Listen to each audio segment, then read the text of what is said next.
Hello, good morning. We're here with Pat Longo. Pat, we'd love to hear your story. If you could tell us what your title is, your role, and how it came about, please. Okay, well, I'm Pat Longo, international spiritual healer. It's one of the hats that I wear. I don't know the exact year, end of 97, somewhere, maybe 1994, 95. I started teaching in 97, so it's somewhere in that zone. I was attending a metaphysical class. It's the first time I'd ever gone to any type of class, and it was a 10-week course about things you didn't understand, things you didn't know, maybe tarot cards, angels, UFOs. Every week was a different topic. And I learned meditation in that class. I learned about sage and smudging, and we pulled angel cards every week and talked about them. But it was the meditation that opened me up. And the third week of the class, my hands began to get very, very hot. Now, I did not connect it to the class. I had no idea why my hands were burning hot. And I said it to my husband. I said, my hands are like hot pokers. Is this menopause? I said, I thought you were supposed to get hot flashes, not hot hands. But that's how it happened. And the next week in class, my teacher had me touch someone in the class who was suffering from soft tissue damage from an old car accident. It was a rainy Monday morning. She was twisting and turning and crossing and uncrossing. And finally, Holly was my teacher's name. And she said, Pat, could you move over on the couch and let her sit there? And she sat next to me. And then she said, Pat, would you put your hand on her leg, please? And I looked at her like she had three heads, because I was not a healer, didn't know anything about it. And nor did I want to put my hand on somebody's leg that I didn't know. So she insisted again. She said, no, just do it. So I put my hand on her leg. I did not do anything. Not one thought ran through my mind except this is crazy. I had my hand on her thigh, and 2 minutes later, she had no pain. So that day, I spun. When I got in the car, I don't even know how I got home, because my thoughts were everywhere. Like, what is this? Why is this? Why me? And slowly but surely, I began to practice touching my siblings. I didn't tell them what I was doing, but somebody had a headache. I kind of just put my hands on their head and give them a little like massage type of thing. And next thing you know, their headache was gone, but I had it. Another one had a stiff neck. So I'm giving it a little massage, and next thing you know, hers was gone and I had it. So I went home and I had a little talk with God. And I said, look, I am wide open, ready to serve, but I can't walk around with everybody's pain. So with that, I began to think about the protection that my teacher had taught us, but I elaborated on it. I had to open it up wider and make it stronger. And once I did that, I never had a problem again. Occasionally, I would pick up a pain if I'm doing a healing on someone, and I will pick up a pain in my hip or in my pinky, and I'll ask the person, did you ever have a problem with your right hand pinky, or are you having an issue with your hip? And immediately they'll tell me, oh, well, yeah, when I was 5 years old, I broke my pinky. And, so I'm picking up things that they didn't tell me about. But it was only seconds. It was never more than a few seconds. In a large group, holding hands with 20 of my students, I would be meditating then, and all of a sudden my hip would begin to throb and throb and throb. So as soon as I let go of their hands, I said, okay, who is it? And 3 of them were having hip issues, and they all came right to my hip. But it was just to alert me. I was in a situation where I was leading the meditation, so I couldn't really drop hands. And so I just absorbed it, and it was gone as soon as I was done. The most amazing thing that has happened through all of this is that I was very sick as a child. Over and over and over, I had autoimmune disease from the time I was 7. And the list was quite long. And then I had psoriatic arthritis. It was only diagnosed in my early 30s, mid 30s. But it started a lot longer ago than that. I just didn't understand it. And once I started to heal, everything in my body healed.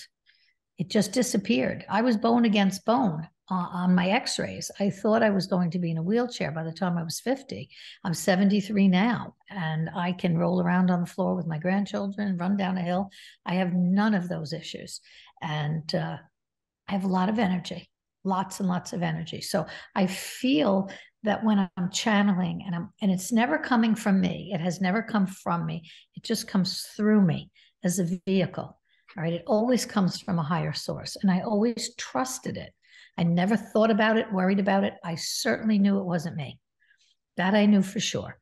I knew one day I was just a mom and a wife and a daughter and a sister, and the next day I had this incredible ability to heal other people. So again, I trusted. I couldn't see who it was. I'm different than a lot of the people that I teach. I had no idea who was working with me, but I always trusted that it was through God, through Source, through Jesus, Mary, wherever. That's my upbringing is Catholicism. I do not practice a specific religion now. I'm open to all religions, but I practice faith every single day. All right, so let's see. Where shall I go from there? People started to find out about me. And I don't know how, but it just word of mouth just kept going and going and going. And in 1997, I quit my job in an office. And I quit it because I was being called to the tri-state area by people. I was traveling a lot and going to deal with people with cancer, with children, adults with MS, all manner of diseases, genetic disorders. And just eventually, I didn't have to travel anymore. Eventually, people were coming to me because I didn't have time anymore to travel. It took me too much time to get places, and I was wasting time when I could be working on someone else. So I began really a business of scheduling people every hour and a half so that I could work with them. And I'm still at it. It's over 30 years. And so I must be doing something right. I want to tell you some stories. Well, we'll talk about my husband for a second. My husband passed away 10 years ago, 2012, and he had cancer. He had it for 10 years. And for 9 years, we did great. Everything was fine. He never missed a day of work. We went away on weekends. We had homes in a different state. We would always work on them. And we had a wonderful time. There was never any issue. We didn't talk about it. He had 21 surgeries. He had chemo very often, but he was fine. People didn't even know about it. He would take the train to work. He never talked about it. It was fine. But it metastasized in that last year, in that final year. And once that became obvious in January of 2012, it only took 7 months. Well, he died in August of 2012. So he helps me from the other side now. You know, he visits, he pops in, he comes through all the people that I teach that have the ability to connect with spirit and hear. And he's always around. I can smell him. Once I saw him at the foot of my bed, I can say that he scared the bejesus out of me because it was in the middle of the night at 2:45 in the morning, and I had gotten up to go to the bathroom, so I knew what time it was. I'd hit the clock, and all of a sudden there were footsteps coming up my stairs, very heavy men's footsteps. I lived alone in the back of the house, and I thought it was one of my sons because they worked nights and they had keys to enter the house in case they were too tired to drive home. So I hear the footsteps. I wasn't worried about it. Footsteps start coming my way, and I'm getting a little irritated because if they needed to go to the bathroom, they could have gone downstairs. What are they doing coming up the stairs? It's right outside my room. They have no idea that I'm awake. Next thing you know, the footsteps come into my room. So now I know it's not my sons because they would never enter my space without saying, "Hey, Ma, are you awake?" or knock on the door. And so I thought I was having a home invasion. And I had to think quickly. I was on my side. My back was to the door, and I was looking at whatever I had to defend myself. But I really didn't have anything but a 15-ounce phone. So I pulled my comforter in really tight over my shoulder, and I peeked, and there he was, standing at the foot of my bed in living color. He had on a red T-shirt that he had gotten for Father's Day that year. And he, just as quickly as he was there, he was gone, because it was just enough to let me not be afraid. Some people would be afraid, but it was the opposite for me, because I wasn't going to have to battle somebody in human form. So he came around to the side of the bed and he stood there for a few seconds. And then he walked back around to his side of the bed, and I heard the covers come up, and he got in the bed, and there was a physical form there. And it was wonderful, because I put my arm over him, and it lasted, I'm going to say 10, maybe 15 minutes. And then it just started to dissipate and I started to fall asleep. And that was that. But he's come many times. He just doesn't show himself anymore. He comes and I get a tingle. It's always in the middle of the night when I'm about to fall asleep. I go to bed very late. And I would get a tingle from my elbow up to my wrist. And that's when it's activating. And then all of a sudden, my hands change from being small and soft to large and rough. And my hands become his hands. And he uses my hands to hold my cheeks, to go like, say, one hand will go on my heart and the other hand will go over it. Sometimes my hands, I have no control over it, none whatsoever. Once it starts, it's almost like slow motion. Each finger will come up off the pillow or off of my stomach or wherever it is, and then my hands begin to move. And sometimes they'll go around him almost as if I'm giving him a big hug. It's quite interesting. I'm a little annoyed at him because I haven't seen him, or he hasn't shown up in about 2 Valentine's days. So he's in big trouble. But it was probably about 25 times over the course of several years. And I'm okay with it now, because again, he pops in whenever he has to, and I get messages from him all the time. And I know he's helping me on this side. I know that he's helping my children, my grandchildren. I give him tasks and he goes to work. All right. So I've said what I had to say about him. I do send some of my students to him sometimes. I'll say, ask for my husband, because he will help you get rid of your anxiety or your fear, and he'll help you channel. And they always write back to me, or they'll call me, or they'll email me and say, oh my, he has such an amazing laugh. And people don't know that about him because they never met him, but he had one of those infectious laughs that you could hear and everyone would just have to laugh. So I know he's around. Now, if we're going to talk about some people that I've worked with, some amazing, amazing cases, I'm going to talk to you about a little girl. Her name is Angelina. I have not seen her in over 20 years, but when she was brought to me, she was a hair over a year old, and she had a genetic disorder called ringed 22nd chromosome disorder or disease. And I didn't know what that was. And I had just gotten the computer, internet had just started, and I looked it up, but it was way too confusing, because anyone that had this disorder, your chromosomes, somehow they're supposed to be lines, but they became a ring around this chromosome, and it throws all your organs helter-skelter. And this little girl already had a kidney removed before she came to me. And she presented as if she had, I'm going to say, like cerebral palsy. She had no muscle tone. Her head hung, her eyes drooped, her mouth hung open. She couldn't stand, sit, anything like that. Mom and dad had to take off from work to bring her to me. And mom had to hold her in the back seat because she was always in pain. So, of course, I couldn't talk to the child, which is what I would normally do. So I had the mom sit in a folding chair and hold her daughter over her shoulder. And I knelt on the floor and I just began to caress her from the back of her head down her spine. And in 10 minutes, that little girl was jumping up and down on her mother's lap. Now I have parents in tears. Okay. Both of them are crying. They said she couldn't support her weight for more than 10 seconds, let alone 10 minutes. But she was laughing. Her head was back. She was laughing. And it was so amazing. And so that session, I saw her 3 times. That session, she corrected, let's see. Oh, by the way, she couldn't move her bowels without help. So her arm muscles, her leg muscles, her bowel muscles all corrected. Her swallowing, that all corrected. The mother never told me. She didn't tell me. 2 months later, she called to make another appointment. They were on their way to get her ureter reattached to her bladder, and they were going for pre-surgical testing. So they asked if they could come to me. And I said, absolutely. So they came in the house. The little girl was sleeping, and she put her on the couch. And I said, let her sleep. I'll do what I have to do while she's sleeping. She doesn't have to be awake. So I did what I did.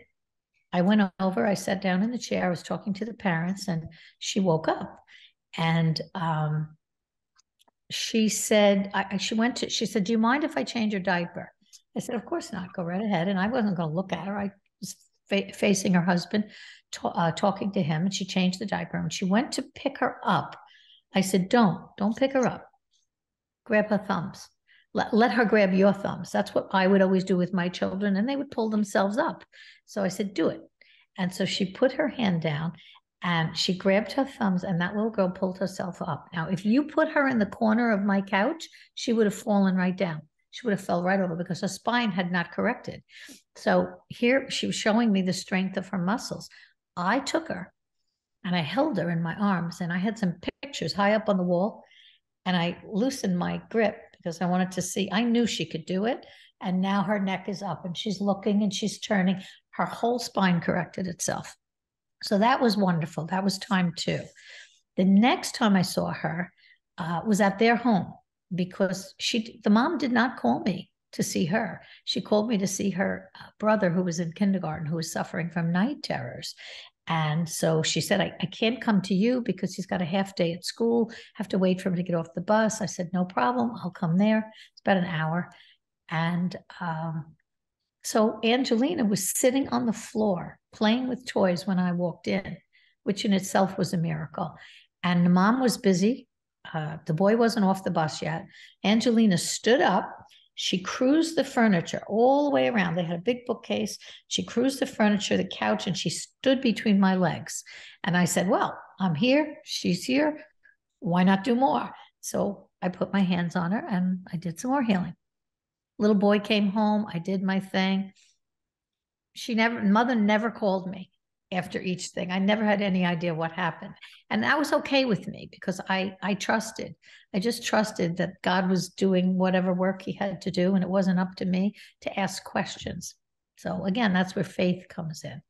So she called me 2 months later, asking me to come and do a healing on her mother-in-law and her father-in-law. One had heart disease, one had prostate cancer. And she told me on the phone, she goes, when you left, that night when I went to put Angelina in her pajamas, all her circulation had cleared. Now, I told you when she changed her diaper, I didn't look at her. I didn't know that she had purple and pink and blue mottled skin. I had no clue, but she said she was pink as pink could be.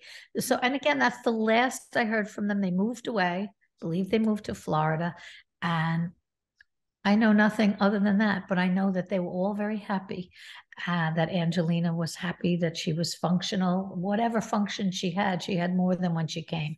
So that to me was an amazing story, right in the beginning of my career. Then, let's see, I'm going to give you another one. Very interesting. There's so many. There's thousands of them, but different ones pop into my mind every now and then. And this young lady came to my class. She had gone to see Teresa Caputo. Teresa was a new medium at the time, and Teresa directed her to me. Now, the girl called me, make an appointment, and but she really directed her to me for her spiritual gifts. So I invited her to my class that night. She came with her sister, and when she walked in, she had her one hand, it was her right hand. It was completely swollen. Maybe it was the left. In my head, I'm seeing her opposite me. It was hugely swollen. It was very discolored. She had been in a severe car accident, and her hands, her fingers, 4 of her 5 fingers had been detached. And they wanted to, she was a truck hitter. How do I explain this? She went out of control because of a raccoon in the street. She hit 4 mailboxes and a tree before she was thrown out the windshield. And she was perfectly fine, but the truck flipped and landed on her arm. The SUV landed on her arm and it burnt all her skin and her muscle away. So she had 17 surgeries before she met me. And she had just had one. It wasn't taking. So her skin was all dark. It was turning dark. It was necrotic tissue. So at the end of the class, she was standing in a doorway and waiting for her sister. And I took her by the hand. I didn't know if I was ever going to see her again. So I put one hand on top and one hand on bottom. I didn't act like I was healing her. I was looking in her face and I said, I hope you enjoyed the class. Thank you for coming. Maybe we'll see you again. And she looked at me. She says, are you healing me? I said, well, I figured it. I don't know if I'm going to see you again. I might as well give it something. And she began calling me over and over and over again. And I was busy working the next day. And she said she takes Vicodin all through the night. She's always on prescription medication because her hand was so painful. And it stopped hurting and she stopped taking the medicine. And then the necrotic tissue healed. And the doctor said, what do you mean you let some lady touch your hand? And it began from there. And next thing you know, she was using her hand and her physical therapists were like, you can't do that. You don't have the reflex or muscle. And, all the things they told her she would never do. And it must have been a right hand because they told her she wouldn't be able to use the stick shift. I was correct now. And she wouldn't be able to use that in her car, hold a baby, many different things they told her, feed a baby a bottle. She wasn't going to be able to do those things. And it all got better. And before you know it, she had an engagement ring on. She was getting married. It was just a beautiful, amazing story. You couldn't see any of it anymore. It just looked gorgeous. Oh, and her bigger issue was the skin on her thigh. She told me when she came to see me the following Monday, she came for a healing. And she said they had taken so much skin to do all the grafting for all those surgeries that it was so tight and it was really uncomfortable. And I said, listen, I could work with scar tissue. Why not? I could work with anything. And just in my mind, I focus on it and I do what a doctor would do or a surgeon or a plastic surgeon. My head is always working within the body based on what the person's problem is. So that all fixed itself too. So that was great. And then I have a little boy right now, Herbie. I just saw his mom come up on my phone. Herbie is in remission. He just finished, he just rang the bell at the cancer center in Chicago, actually. And I've been working with him for 14 months, I believe, and he's due for an MRI. So I know that's why she's checking in with me. I work on him before he has his scans and whenever I feel like it. Herbie's always in the back of my head. So I'm always sending healing out to Herbie and another little girl, Gianna, that's in Florida, that also is a little like Herbie. He's 5. She's 5 or 6 maybe. And she has bone and lung, and they're both doing phenomenally well, absolutely incredible. And I'm very, very blessed that I've worked with all of the children that I've worked with cancer have all survived. They're in their 30s at this point in time. There have been 2 that did not, and they came to me very late in the stages of things. And listen, it may have been their time. And that's a very hard thing for parents to hear.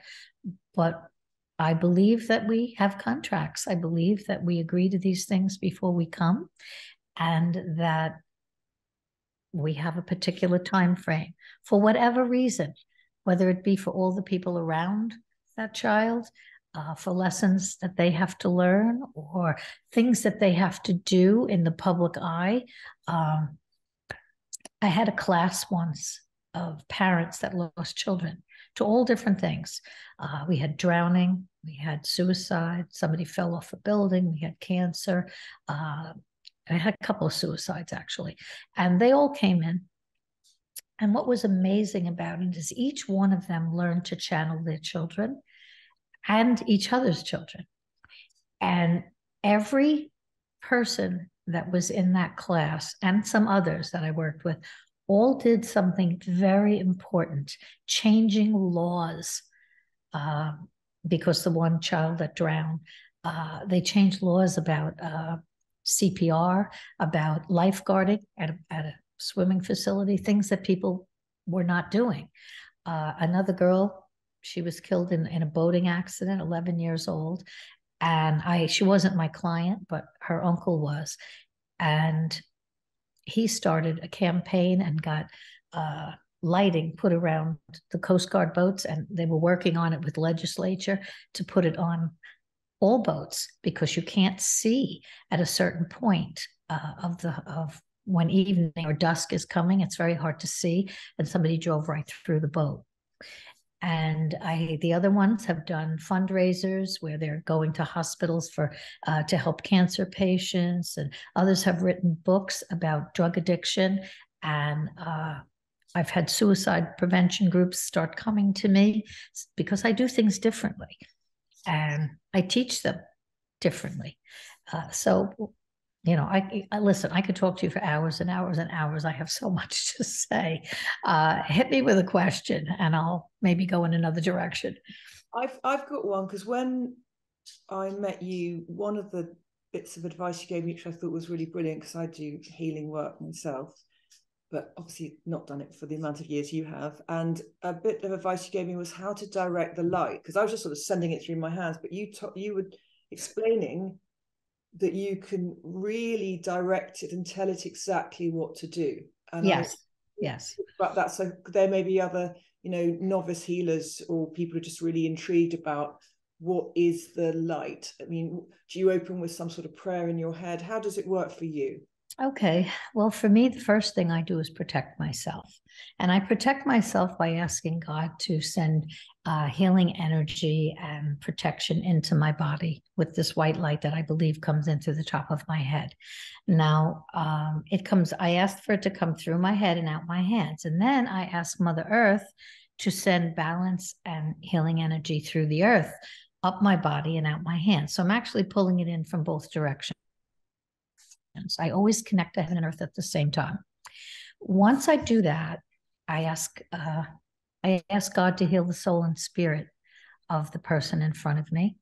I ask all my master guides, healers, and teachers to come in and assist with the healing. And then I start to go through the brain.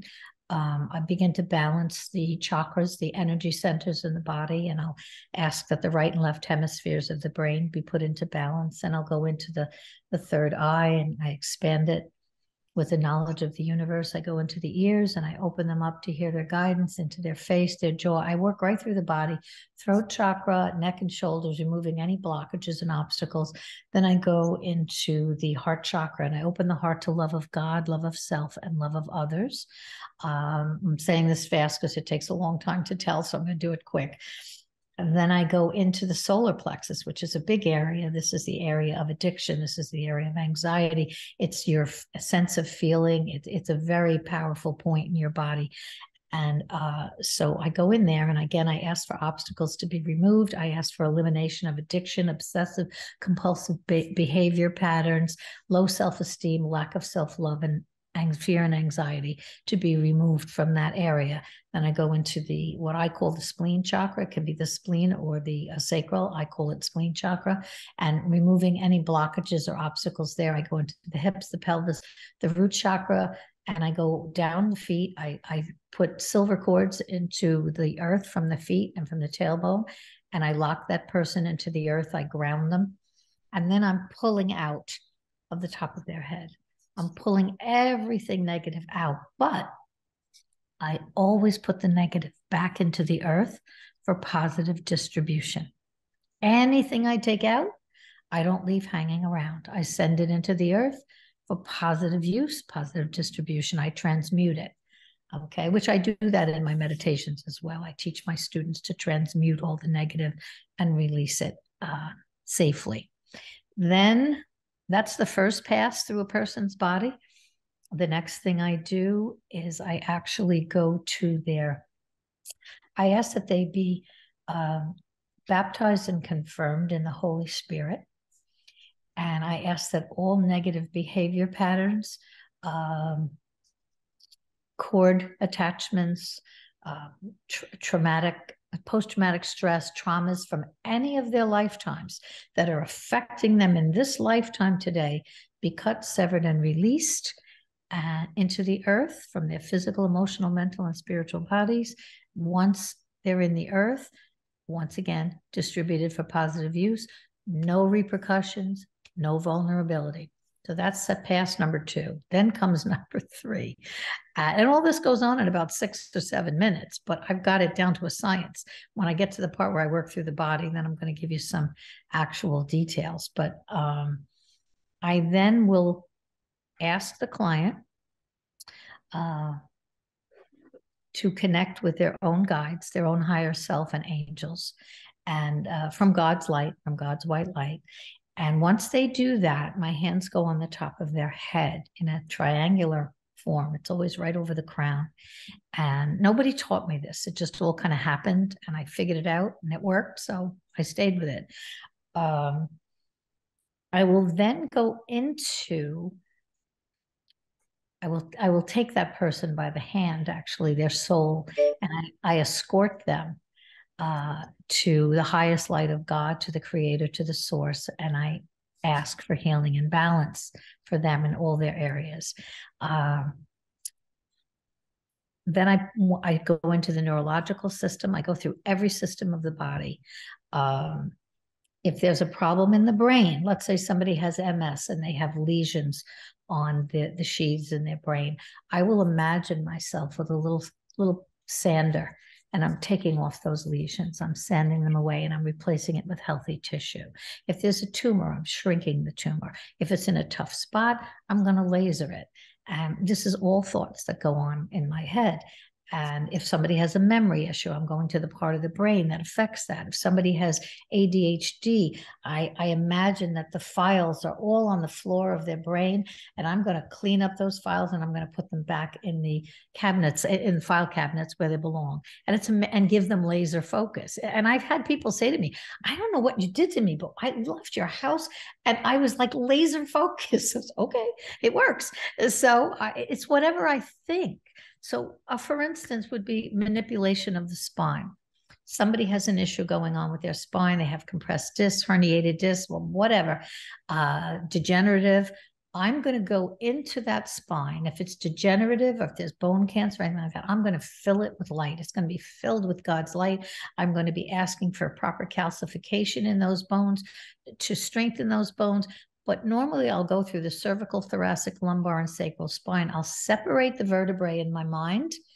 And once I separate the vertebrae, I'm pumping up the discs with the proper amount of fluid or gel that has to go into those discs. And now I'm placing them back in. I'm eliminating any type of compressed nerves or pinched nerves or frayed nerves, which again, with someone with ALS, I work very hard on I start thinking about the wiring, the connections of the nerves being coated in almost like telephone wire to coat them and keep them safe. You know, my mind goes constantly based on the person's situation, and it just keeps going. So anyway, back to the spine. I will then ask that the spine be the proper shock absorbers for the physical body. You know, so again, I go with the knees. I feel if I touch people, I don't usually have to touch them anymore, but if I touch somebody's knee that's having a problem, I could feel what's going on inside the knee. It'll either be one of 3 things. I'm either going to get a lot of fluid, which is inflammation that's keeping maybe that joint safe at that moment from an injury. Then I will get there's one that's squishy. And I don't like, it's spongy, and I don't like that one. I don't like how it feels because I can actually feel all the tissue around it. And it's just a very uncomfortable feeling. Then the other one is clicking. I can hear it, I can feel it, and the person can feel it in their body. It's just like click, click, click within the knee. So I stay on the knee until that stops because I give it the energy that I need until it's solid again. If somebody's kneecap is moving, I know I have to stay there until it doesn't move. It doesn't take long. Might take an extra minute. That's what happens. And that's, again, that's just a little bit. The heart, I will not allow, when someone has clogged arteries, I want it to liquefy. I don't want to chip at it. I don't want to break it up. I want, because that's more dangerous. And I take everything very seriously in my mind when I do it. Like I've removed blood clots from people's lungs and things like that. I have to know what I'm doing. And I happen to be very medically knowledgeable because I've always been interested since I'm young. And I've read medical books. I've read symptom books. I've read diagnosis books. So all of this is in my brain. And when I need it, I call on it. So the plaque would liquefy and be released through the system. If someone has a problem in their lungs and they have pneumonia and it's down at the base of the lung, I want to dry that up. I want to eliminate any bacterial or viral infection or fungus that's going on in the lungs. Sometimes I power wash the lungs. I just literally power wash the lungs. I power wash somebody's bladder this week. You know, it's whatever comes into my head, whatever they feed me, whatever memory of something that I know medically comes in, as long as I'm clear on what's going on with the person, I can direct. So I call myself the director. The energy comes through me, I direct. That's what I do. And I get amazing, amazing feedback from people.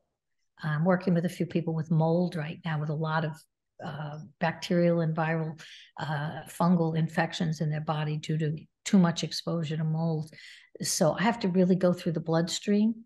And when I said I go through every system, so it's I start with the neurological, the vascular, the central nervous system, the circulatory system, the ophthalmic, the auditory. I always go to thyroid because on Long Island and many other places, people have a lot of thyroid disease, and it's an autoimmune disease that goes with a lot of empaths. And then there's musculoskeletal, cardiovascular, respiratory, endocrine, adrenal. I flush the adrenal glands. I flush the lymphatic system. I go into the renal system, the reproductive of the immune system. I boost and strengthen the immune system, then the renal, the reproductive, the digestive, and then the systemic. So I go through the blood, I filter it, I purify it, I eliminate environmental toxins, emotional toxins, chemical toxins, bacterial, viral, fungal, allergens, and molds. Okay, and that's a shortcut. I gave you the fast, the fast tour, but that's what goes on, and it's every day. And I just, again, I have clients all the time. They never stop because there's always somebody wanting more and somebody hears. Or I've trained many mediums, and quite a few of them now have written books. And I'm probably in 15 books right now. Most I didn't even know about. They just mentioned me, of me, where they learned from. And I'm amazed by it all. I'm always amazed. I'm always humbled by it. I'll never not be shocked at when people have such amazing healings after the fact. And I always tell them, don't thank me, thank God. Don't thank me, thank God. And I did that in the beginning. I have to admit, I don't do it anymore because I don't have to.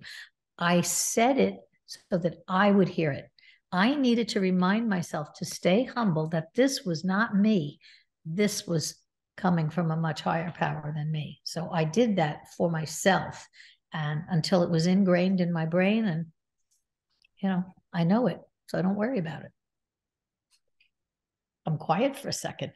Do you want one question? Because we're going to be wrapping up in about 2 minutes. I want to see, Gillian, do you want to ask a question? I've gotten some really good notes and a really good kind of sense of where I'm going to start with your portrait. Is there anything that's just really important to you, a specific childhood memory, something that you think you kind of carry with you all the time, it's a bit of a piece of you that you can articulate, if you can? I don't remember very much about my childhood. I had a wonderful childhood. I mean, I have a great family. My siblings, I've come from 6. My parents were wonderful. They lived into their 80s. I had nothing but a terrific, but I don't have a lot of memory of, even when I started dating my husband, there are many things. And I almost feel like I have so much more knowledge in my head that a lot of things had to be kind of compressed, and the cookies were a little compressed. I was married very young. I had 5 children before I was 25. twins. I had multiple miscarriages. I had an ectopic pregnancy. I had many things that went on after the first three, 1, 2, 3, and then all sorts of trouble. And then the twins were born, who were born on their due date, 6'8" and 6'3". They're 47 years old now. My children are 53, 52, 51, and about to be 48. And I have 17 grandchildren, and they're all around me. They come here, they pop in. I'm going to have a few of them overnight this weekend. I think 4 or 7. You never know who's going to come. But they go from 3 years old to 25. One's going to be 20. My oldest is going to be 25. And I love them dearly. And I'm very close to all of them. And they're always around whenever I need them. So love probably is the biggest thing. Love of family has always been my go-to. My husband and I had an amazing, amazing relationship. He was my best friend. And the kids, we just had a celebration for him for his 10-year anniversary of his passing. I don't mourn, I celebrate. So I made all of his favorite foods. My children went running around trying to find all the desserts that he liked. They were calling me up and, did Daddy like yodels, devil dogs, or ring day?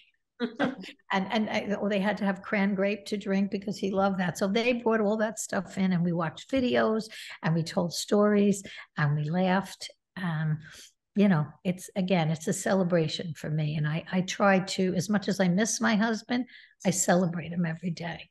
And so again, you could talk to me for many hours, and I'd always have lots and lots and lots to say.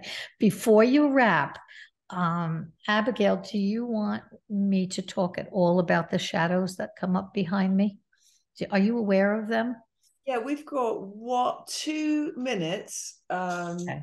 to the last thing. I saw your extraordinary video, and because we're going to be putting this interview onto YouTube, and then we'll put some links on my website as well to your videos. And yes, please do tell people this extraordinary thing, because it amazed me.